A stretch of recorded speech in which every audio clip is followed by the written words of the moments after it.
Hello students, welcome to Sachin Goyal classes.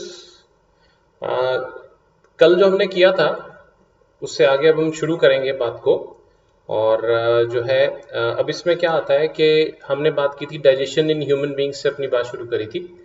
तो सबसे पहले अब हम क्या करेंगे, सबसे पहले हम अब समझेंगे डाइजेस्टिव सिस्टम का स्ट्रक्चर ह्यूमन बींग्स में। जैसे मैंने आपको बता दिया था 5 स्टेप्स होते हैं जो न्यूट्रिशन के। सबसे पहला इंजेशन, फिर उसके बाद आपका आता है डाइजेशन, डाइजेशन के बाद एब्जॉर्प्शन, फिर एसिमिलेशन और ईजेशन। ठीक है, तो डाइजेशन जो है बेसिकली न्यूट्रिशन का सबसे इंपॉर्टेंट पार्ट होता है, तो उसके बारे में अब हम बात करेंगे। तो यहाँ पर जो है हम डाइजेस्टिव सिस्टम की बात करेंगे यहाँ पर हम। ठीक है, तो दी डाइजेस्टिव सिस्टम से अपनी बात शुरू करते हैं।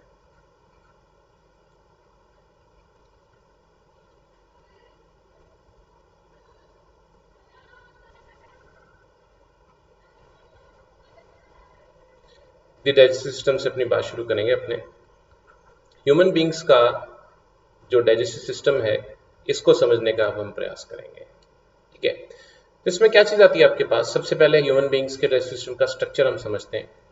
देखिए क्या होता है कि जब हम स्ट्रक्चर की बात करें तो शुरुआत कहाँ से होती है उसके अंदर। शुरुआत ऐसे होती है कि सबसे पहले जो है आप इसको समझें कि इसके अंदर क्या होता है कि एक इस तरीके से फूड पाइप होती है हमारी। ठीक है, इस फूड पाइप में जो है ग्लैंड्स लगी होती हैं, वो सलाइवरी ग्लैंड्स होती हैं इसके अंदर। और जो है माउथ से ये इस तरीके से एक फूड पाइप चलती है हमारी यहाँ पर। ठीक है, इस तरीके से ये इस तरीके से एक फूड पाइप जाती है नीचे। ठीक है, यहाँ पर क्या होता है कि ये जो फूड पाइप होती है माउथ में, जो सबसे पहले माउथ में बात करें तो यहाँ पर ये ग्लैंड्स होती हैं जिनको हम सलाइवरी ग्लैंड्स बोलते हैं। ठीक है, तो ये जो है जो आपके पास ये फूड पाइप जो है हमारी, ये फूड पाइप जो है इस तरीके से आगे जाती है। ठीक है, इसमें किसी भी तरह का डाइजेशन नहीं होता। ठीक है, उसके बाद जो है आगे फूड पाइप जो है, ये हमारा पूरा डाइजेस्ट सिस्टम जो है ना एलिमेंट्री कैनाल कहलाता है।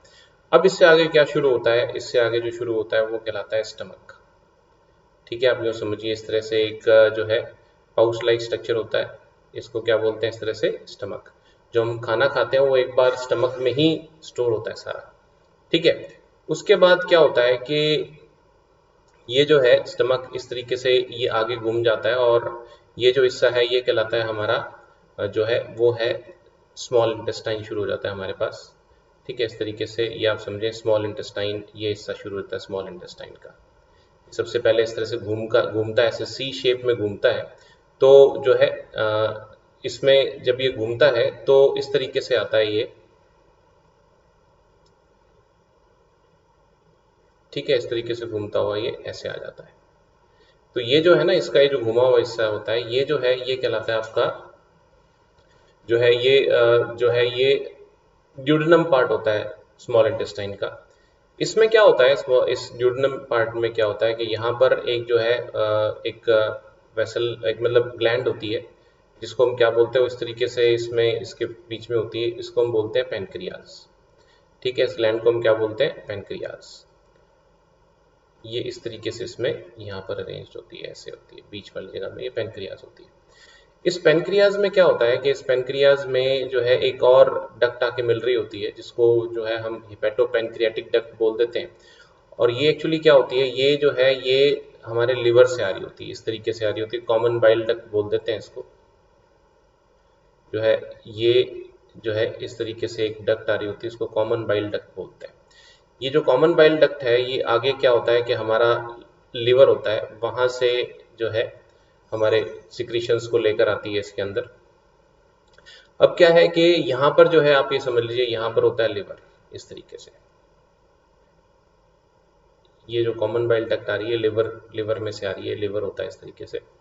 ठीक है, और यहीं पर जो है एक छोटा सा क्या होता है, गॉल ब्लैडर होता है। एक छोटा सा गॉल ब्लैडर होता है जो लिवर की सिक्रीशंस को टेम्पररी स्टोर करता है इस तरीके से। ठीक है, उसके बाद जो है जैसे ये सिक्रीशन सारी की सारी जो है ये पेनक्रियाज की और लिवर की सिक्रीशन सारी की सारी स्मॉल इंटेस्टाइन में एंटर कर सकती हैं। अब ये जो स्मॉल इंटेस्टाइन है हमारा, स्मॉल इंटेस्टाइन आगे जो है ये चलता जाता है। लेकिन जैसे अब आप एक बात को समझना, जैसे मैं थोड़ा सा आपको डिफ्रेंशिएट करने के लिए, ये स्मॉल इंटेस्टाइन जो है ये लार्ज इंटेस्टाइन के पीछे से जाता है ऐसे, ये लार्ज इंटेस्टाइन होता है ऐसे, ठीक है ना, ये लार्ज इंटेस्टाइन होता है इस तरीके से। और ठीक है, अब डायग्राम जो है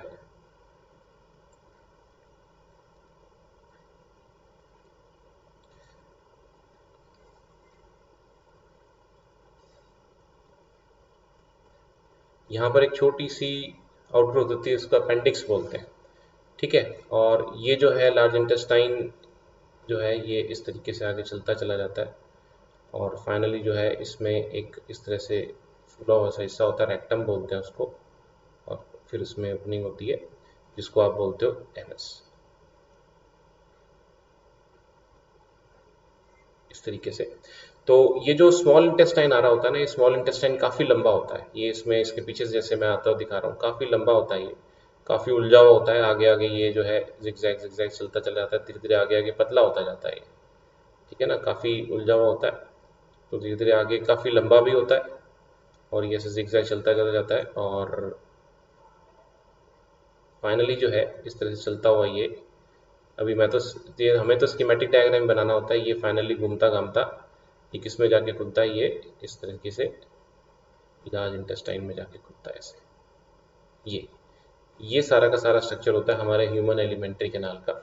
इसमें क्या चीज़ क्या है इसको हम अगर ज़रा थोड़ा सा समझ लें तो मैं इसकी लेबलिंग से आपको समझा देता हूँ। देखिए सबसे पहले ये जो है ये क्या है, दिस इज माउथ,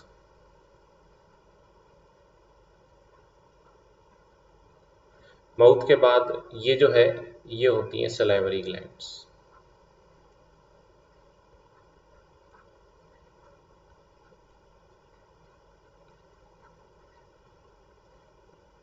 ठीक है।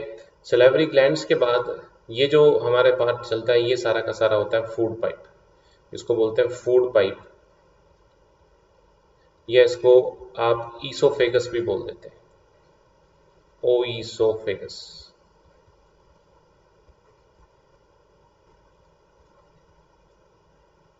ठीक है। उसके बाद ये आता है हमारा स्टमक,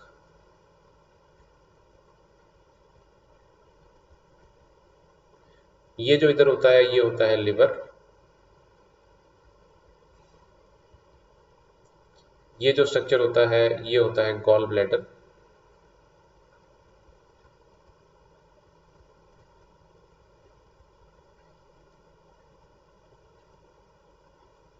ठीक है। और ये जो डक्ट या ट्यूब जा रही है ये होती है कॉमन बाइल डक्ट, ये बाइल जूस को लेकर जाती है हमारे स्मॉल इंटेस्टाइन वाले हिस्से में।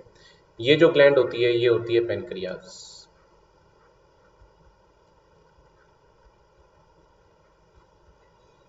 ठीक है। अब ये जो सारा ब्लू वाला हिस्सा है, ये ब्लू वाला हिस्सा हमारा जो है ये स्मॉल इंटेस्टाइन होता है।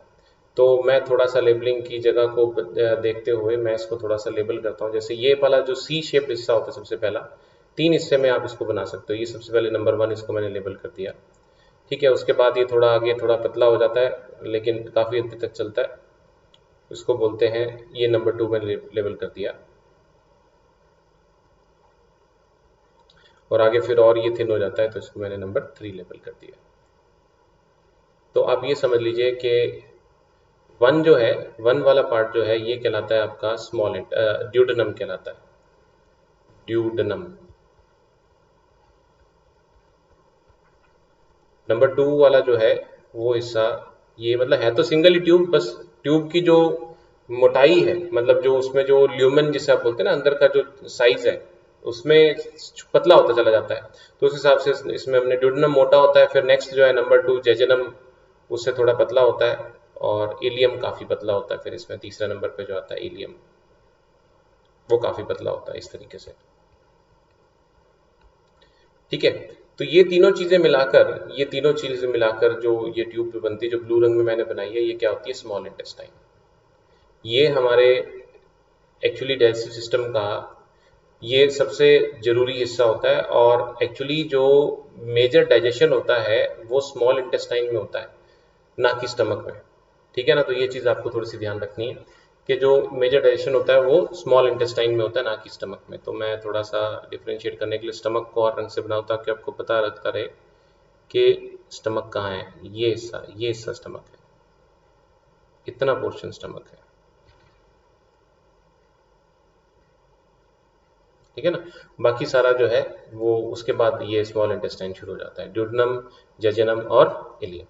अच्छा, उसके बाद अपन आते हैं जब इसकी बात करते हैं लार्ज इंटेस्टाइन की, तो इसमें जो है ये जो पार्ट होता है इसको मैं मान लो 4 कह देता हूँ, ठीक है।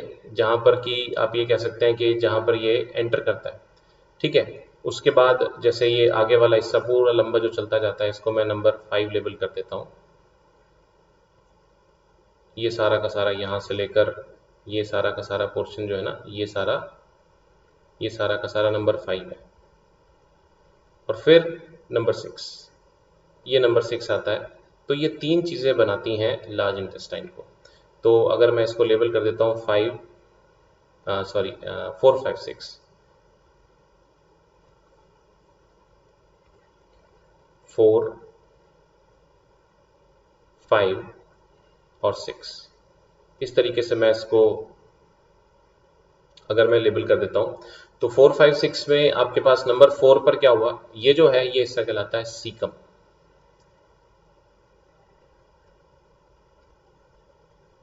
फिर होता है कोलोन, फिर होता है रेक्टम, ठीक है। बाकी जो है, बाकी अगर इसमें बात करें अपने, जैसे एक यहाँ पर ये होता है, ये छोटा सा एक्स्ट्रा पार्ट होता है जो लार्ज इंटेस्टाइन में, ये होता है वर्मी फॉर्म अपेंडिक्स। इसको बोलते हैं वर्मी फॉर्म, मतलब वर्म जैसा होता है ना, वर्मी फॉर्म अपेंडिक्स बोलते हैं इसको। वैसे इसका आपको यूज़ नहीं है हमारे शरीर में। हमारे शरीर में बहुत सारे ऐसे पार्ट्स मिल जाते हैं जो अब जिनका कोई यूज़ नहीं है, एवोल्यूशनरी ट्रेंड में कहीं ना कहीं वो ऑलमोस्ट एक्सटिंक्ट हो गए। और यहाँ पर जो फाइनल ओपनिंग जो होती है ये वाली, इसको क्या बोलते हैं, एनस, ठीक है। तो ये सारा जो डायग्राम है, ये जो सारा मैंने डायग्राम बनाया है, ये है, ये ह्यूमन एलिमेंट्री कैनाल है। ये किस चीज़ का डायग्राम है, ये ह्यूमन एलिमेंट्री कैनाल का डायग्राम बनाया आपके लिए मैंने, ठीक है। तो ये दी ह्यूमन एलिमेंट्री, इसको एलिमेंट्री स्पेलिंग देखो आप, ठीक है। तो एलिमेंट्री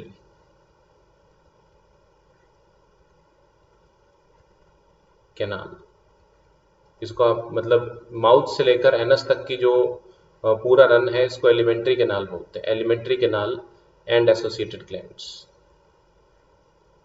एसोसिएटेड ग्लैंड्स में ग्लैंड्स जो है जो अपनी सिक्रीशन इसमें डालती हैं, वो जो है जैसे सलाइवरी ग्लैंड्स हो गई, लिवर हो गया, पैनक्रियाज हो गया, ये साथ में आप इसमें दिखाते हैं। तो ये ह्यूमन डाइजेस्टिव सिस्टम का पूरा डायग्राम है, the human alimentary canal and associated glands, ठीक है ना। आप चाहो तो इसको क्या लिख सकते हो, the human digestive system, the human digestive system,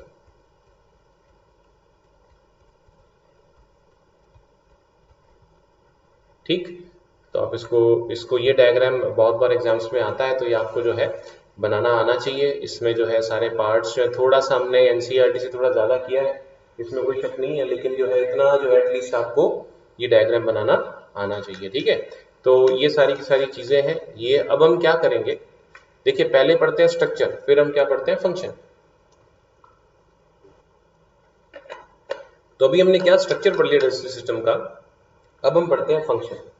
function में हम क्या करेंगे कि एक एक करके जो है हम देखते जाएंगे कि आगे आगे फंक्शंस जो हैं, will start right from the mouth. और माउथ में क्या डाइजेशन होता है, देखो डाइजेशन का सिस्टम क्या होता है, हमारे शरीर में क्या होता है, अलग अलग तरह के एंजाइम्स होते हैं। जो ये जो सिक्रीशंस होती हैं ग्लैंड्स की, इनसे क्या है, अलग अलग तरीके के एंजाइम्स होते हैं, एक तरह के प्रोटीन्स होते हैं, ये बायो कैटलिस्ट बोलते हैं इनको। ये क्या करते हैं कि खाने को तोड़ते जाते हैं, छोटे छोटे छोटे छोटे और छोटे मॉलिक्यूल्स में तोड़ते चले जाते हैं, ताकि वो इतने छोटे मॉलिक्यूल्स बन जाएं जो डाइजेस्ट हो सकें, फाइनली हमारे ब्लड स्ट्रीम में जा सकें, इतने छोटे हो जाएं वो। कि हमारी जो इंटेस्टाइन की वॉल्स हैं उसमें से फिल्टर आउट होकर ब्लड स्ट्रीम में एंटर कर सके। ठीक है, तो जो है हम इनके बारे में एक एक करके जो है समझना शुरू करते हैं। देखिए क्या होता है, हम अब जो है स्ट्रक्चर समझ लिया, तो अब हम फंक्शन की बात करेंगे। तो I will take a new page, ठीक है, और वहां से अपन अपनी बात शुरू करते हैं।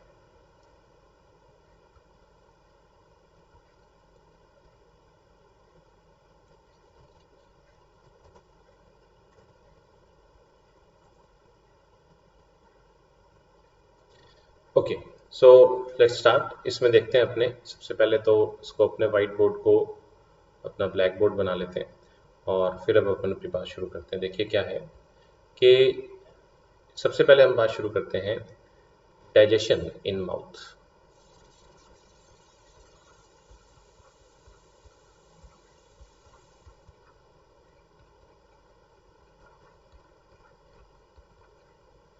डाइजेशन इन माउथ, ठीक है। तो इसमें क्या होता है कि जो है माउथ की अगर आप बात करते हैं तो इसमें क्या होता है, in the mouth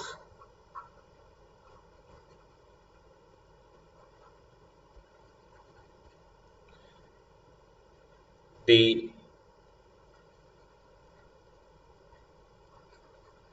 food is chewed,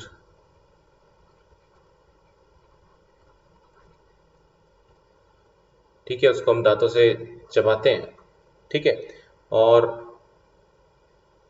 moreover, दांतों से चबाना भी एक तरह का डाइजेशन हो गया है ना, उसको छोटे मॉलिक्यूल्स में तोड़ना हो गया, छोटे फ्रेगमेंट्स में तोड़ना हो गया। Moreover the saliva secreted by the salivary glands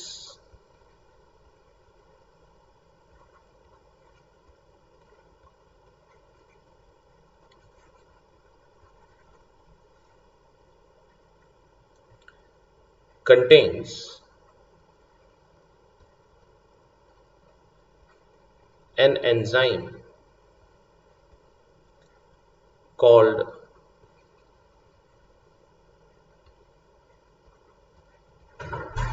salivary amylase और टाइलिन। इसको बोलते टाइलिन है, लिखते हैं पटाइलिन, ठीक है। तो ये जो एंजाइम्स होते हैं ना, बड़े पर्टिकुलर होते हैं। ये जो है पर्टिकुलर टाइप की जो है ना, किसी ना किसी जो है मतलब फूड न्यूट्रिएंट पर काम करते हैं। जैसे मैंने आपको बताया था, food nutrients 3 carbohydrate, fat and protein होते हैं। उसके सिवा एक्चुअली विटामिन और मिनरल्स होते हैं, वो हमारे सब्जेक्ट कंसर्न से फिलहाल बाहर है। मगर जो है एक एंजाइम एक तरह का काम करना जानता है, या तो वो कार्बोहाइड्रेट पर का डाइजेशन करेगा, या फैट का करेगा, या प्रोटीन का करेगा, किसी एक चीज का करता है। तो ये जो अमाइलेज होता है ना, ये कार्बोहाइड्रेट का जो है डाइजेशन करता है। जो जैसे आप रोटी खाते हो उसका डाइजेशन का काम करता है। उसमें ना, उसमें क्या होता है, स्टार्च होता है। मैंने आपको कल बताया था, कल की क्लास में, कि कार्बोहाइड्रेट जो है, स्टार्च इज अ कार्बोहाइड्रेट, तो कार्बोहाइड्रेट पर काम करता है। तो इसमें लिखिएगा, इसी में लिख लीजिए, ये जो सलाइवरी एमाइलेज जो है, this enzyme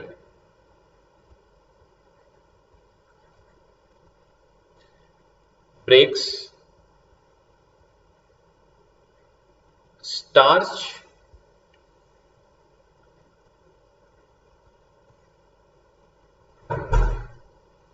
starch and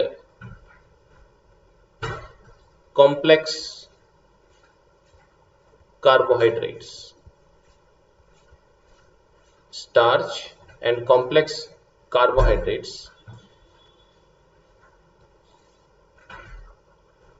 into maltose, maltose,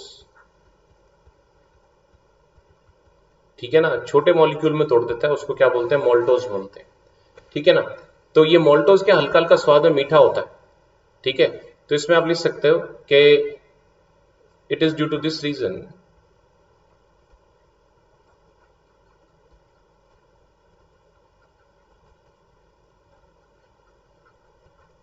that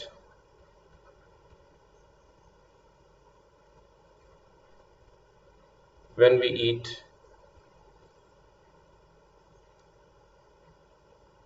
roti, अपने रोटी लिख लेते हैं, अंग्रेजी में ब्रेड लिख सकते हैं ना। And chew it for some time। वैसे स्टार्च फीका होता है, it starts testing sweet.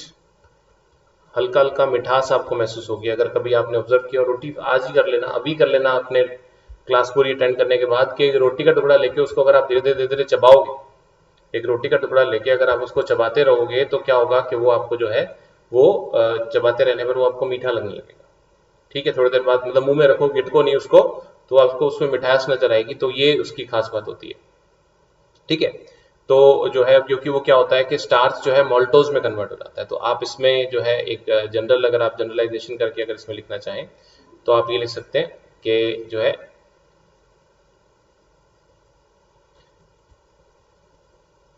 Starch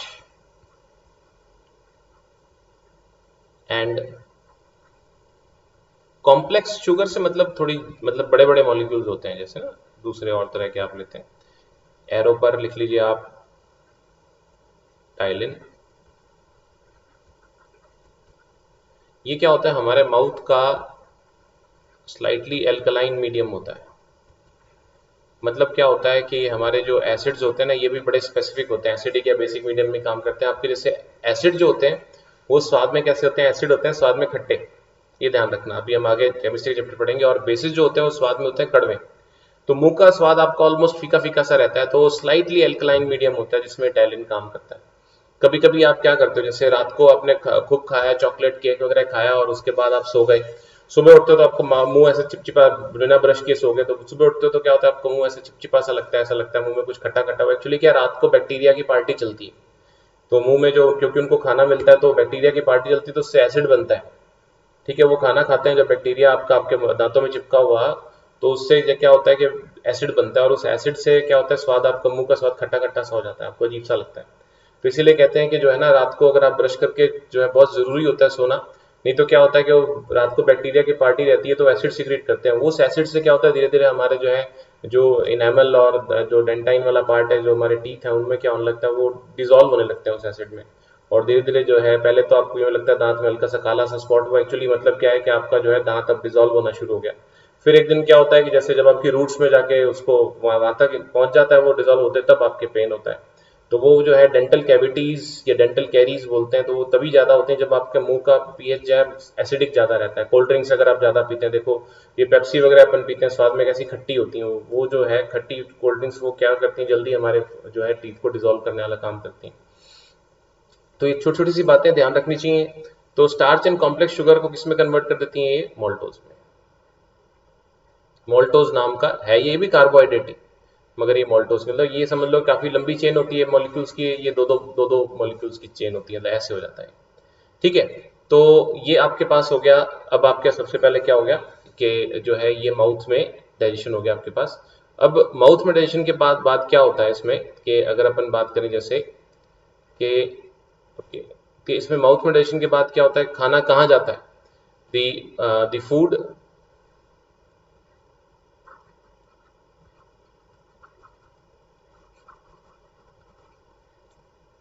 then is passed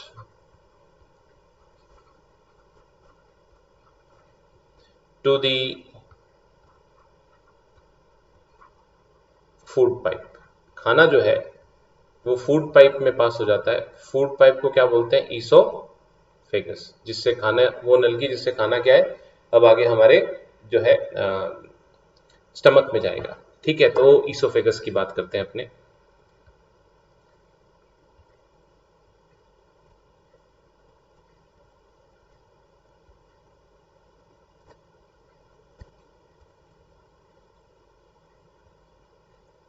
ठीक है, तो अब क्या होगा कि जो खाना है वो चला जाएगा कहाँ पर, वो चला जाएगा हमारे ईसोफेगस में। तब हम देखते हैं, डाइजेशन की बात करते हैं ईसोफेगस में। ठीक है, तो नेक्स्ट हमारे पास टॉपिक क्या आता है, डाइजेशन इन ईसोफेगस।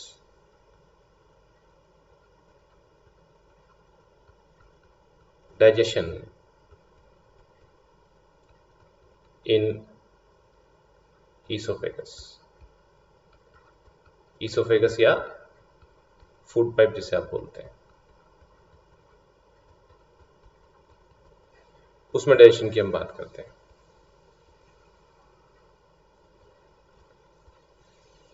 ठीक है, तो ईसोफेगस या फूड पाइप में जो डाइजेशन होता है वो कैसे होता है उसको अपन समझते हैं। देखिए क्या होता है, सबसे पहली बात कि आपको जो ध्यान रखनी है, no digestion takes place, no digestion takes place in food pipe. Food pipe में कोई डाइजेशन होता ही नहीं। सबसे पहली बात, फूड पाइप में कोई डाइजेशन नहीं होता। ठीक है, तो no digestion takes place in food pipe. ठीक, इसमें सिर्फ जो है, इसमें लेकिन ध्यान रखने वाली बात क्या है, in the food pipe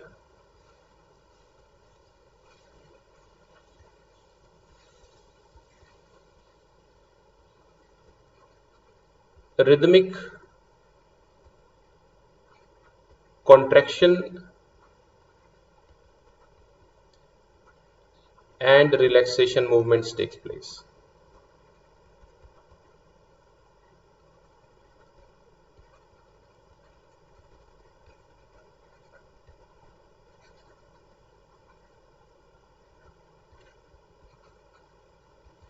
This movement is called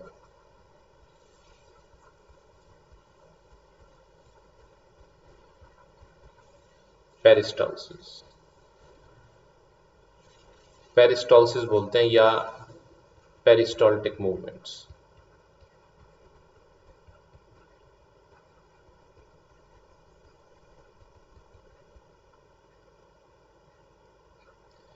देखिए क्या होता है, ये जैसे हमारा फूड पाइप है, तो फूड पाइप में क्या होगा, जैसे फूड पाइप में क्या होगा कि ना, जो फूड पाइप है वो ऐसे सिकुड़ती और जो है, मतलब आप यूँ समझेंगे सिकुड़ती और फैलती रहती है।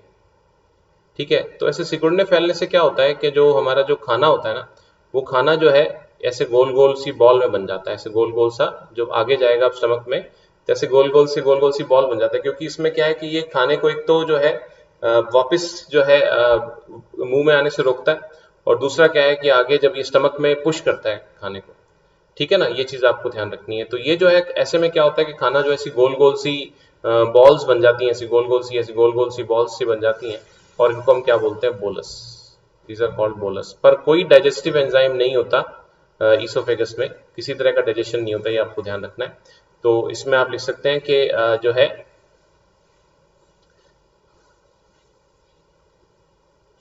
पेरिस्टॉल्सिस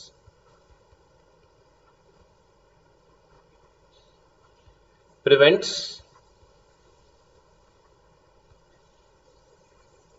food from coming back to mouth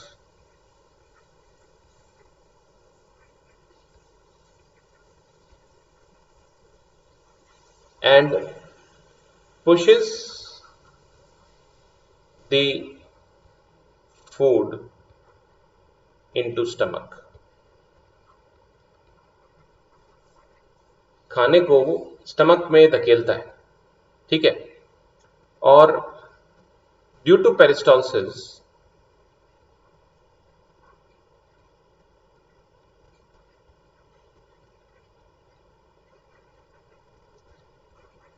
the food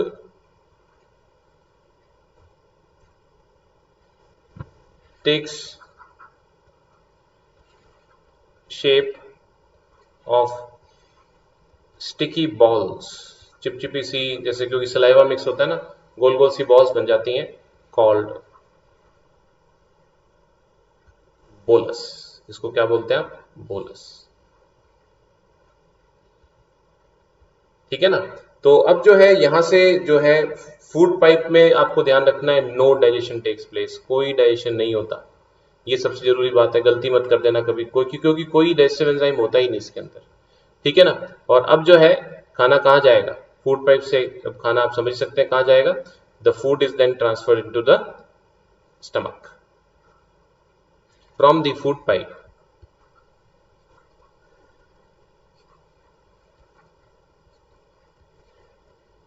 the food is pushed into the stomach. जो है खाना अब कहाँ चला जाएगा, स्टमक में चला जाएगा। ठीक है, तो अब हम आगे बढ़ते हैं। आगे क्या समझेंगे हम, digestion in stomach. No doubt stomach का डाइजेशन जो है उसमें कुछ ना कुछ हिस्सा डाइजेशन का रहता है। हालांकि सबसे ज्यादा जो एग्रेसिव डाइजेशन जो होता है वो एक्चुअली कहाँ होता है, वो जो है आपका होता है स्मॉल इंटेस्टाइन में, बट स्टिल जो है स्टमक में भी जो है डाइजेशन होता है। तो वो क्या डाइजेशन होता है वो हमसे जो है समझने की कोशिश करते हैं। सबसे पहले अपना ब्लैक बोर्ड रेडी कर लें नेक्स्ट पेज के लिए। तो अब देखिए क्या है कि आप हेडिंग डालिए अपने पास, डाइजेशन इन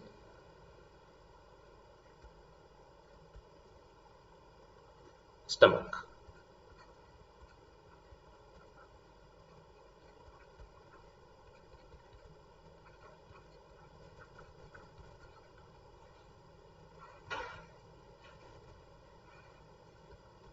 ठीक है, तो इसमें क्या होता है, इसमें अपन बात करेंगे इन दी स्टमक, या ये कहें in the walls of the stomach, वो भी इंटरनल, अंदर वाली, अंदर की जो दीवारें होती है ना स्टमक की, internal walls of the stomach,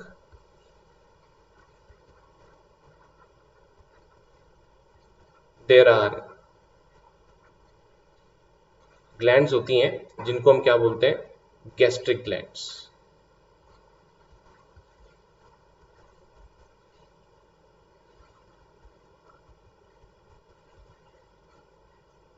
stomach की इंटरनल वॉल्स में अंदर की दीवारें जो होती हैं स्टमक की, उसमें ग्लैंड्स होती हैं, उनको क्या बोलते हैं, गैस्ट्रिक ग्लैंड्स। ठीक है, the gastric glands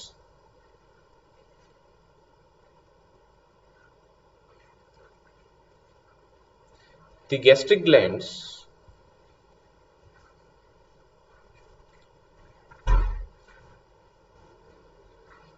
secrete a digestive juice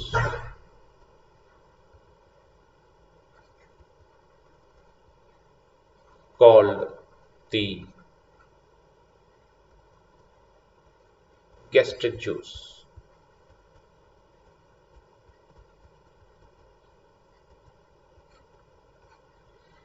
ठीक है, the gastric juice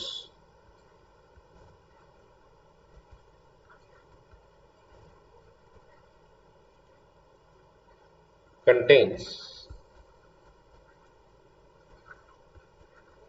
3 components।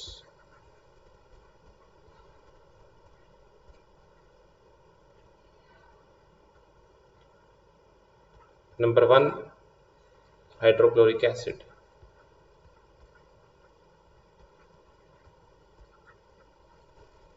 यानी जिसको आप HCl बोलते हैं। Number 2 pepsinogen. पेप्सिनोजन क्या होता है, an inactive form of A protein digesting enzyme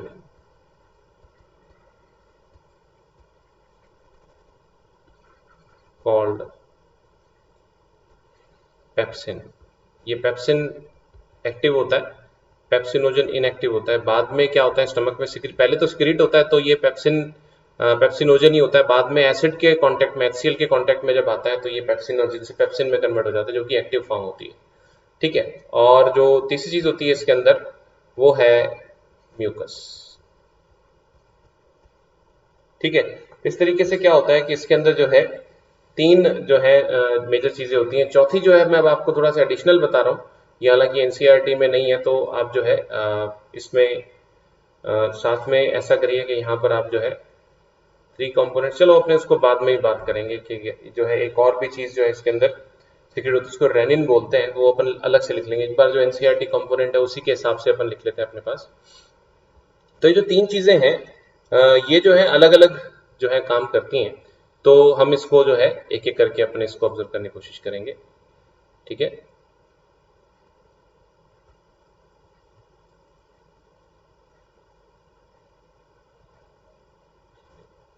तो अब इसमें क्या है, सबसे पहले हम देखते हैं वो है फंक्शंस ऑफ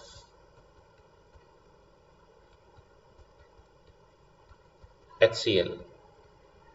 सबसे पहले हम जो है हाइड्रोक्लोरिक एसिड के फंक्शंस की बात करते हैं। तो इसके फंक्शंस की अगर बात करें तो क्या क्या काम कर देता है ये हाइड्रोक्लोरिक एसिड, ये हम देख लेते हैं जरा।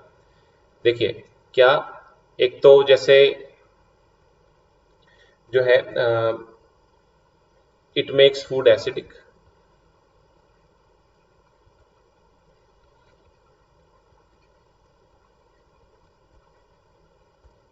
ठीक है ना। It makes food acidic essential for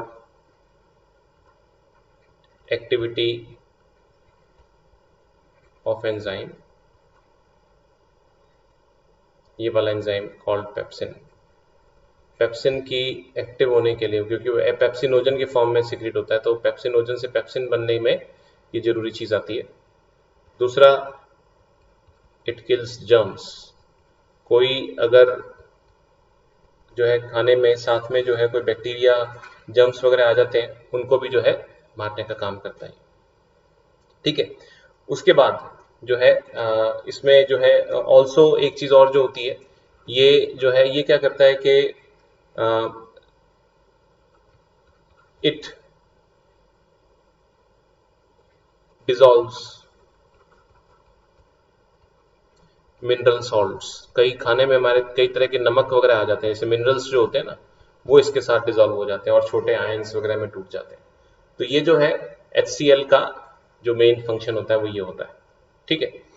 अब आगे बढ़ते हैं अपने, तो हम देखते हैं कि जो है पेप्सिन का क्या फंक्शन होता है और जो है म्यूकस का क्या फंक्शन होता है, ठीक है। तो नया पेज लेते हैं हम।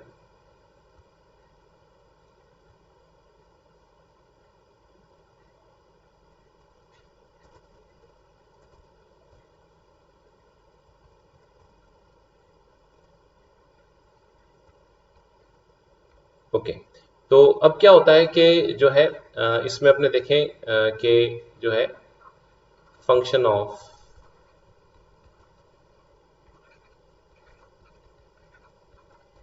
पेप्सिन, ठीक है। तो इसमें क्या होता है, in the gastric juice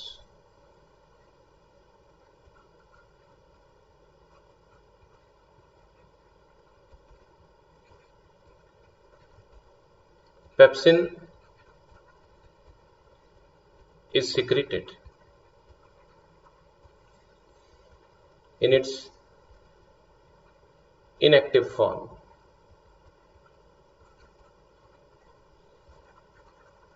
called pepsinogen, which on coming in contact with HCl, hydrochloric acid, is converted into active enzyme called pepsin. यानी होता क्या है कि जो है आपके पास एंजाइम जो होता है वो होता है पेप्सिनोजन। इनिशियली जो गैस्ट्रिक जूस में सिक्रीट होता है वो होता है पेप्सिनोजन, लेकिन क्या होता है HCl के जब जब सिक्रीशंस इकट्ठी होती है तो HCl के साथ कांटेक्ट में आने पर वो पेप्सिन में कन्वर्ट हो जाता है। जो जहां पर आपका जो पेप्सिनोजन है वो इनएक्टिव होता है, एक्टिव नहीं होता वो, और जो आपका जो पेप्सिन होता है वो एक्टिव फॉर्म होता है, एंजाइम होता है ये, ठीक है। तो ये एंजाइम्स होते हैं, यही मेन काम करते हैं डाइजेशन का। अब बात ये आती है कि जैसे मैंने आपको बताया, जैसे सलाइवरी अमाइलेज या टाइलिन पर्टिकुलरली जो है वो मुंह के अंदर जो है हमारे जो कार्बोहाइड्रेट वाला पोर्शन है उस पर काम करता है। पेप्सिन जो है प्रोटीन्स पर काम करता है। तो पेप्सिन का फंक्शन क्या होता है कि पेप्सिन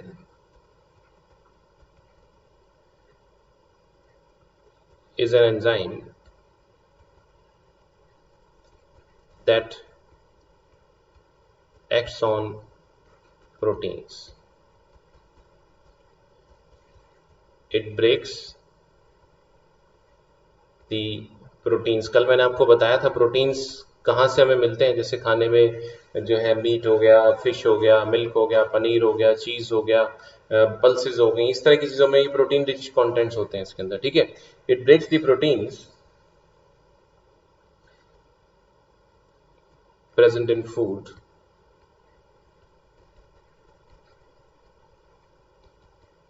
into simpler molecules, छोटे मॉलिक्यूल्स में तोड़ देती है, called proteoses and peptones, called peptones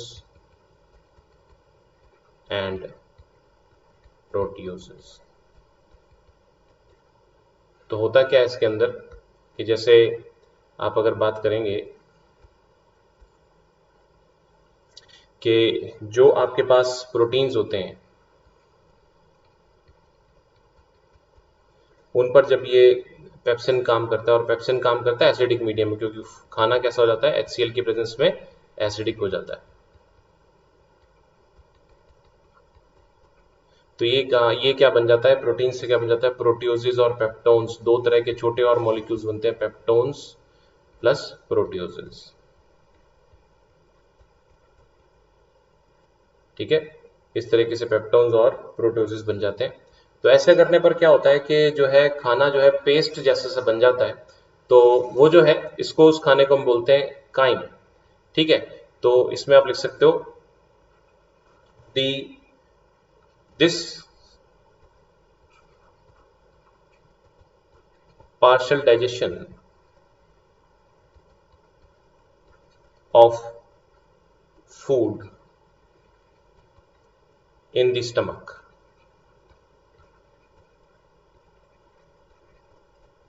reduces food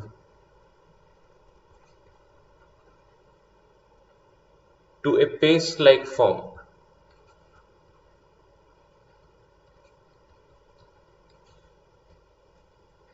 called chyme,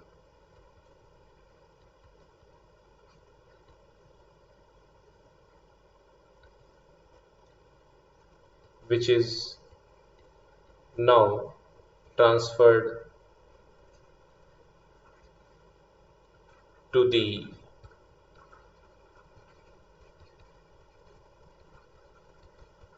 small intestine, ठीक है।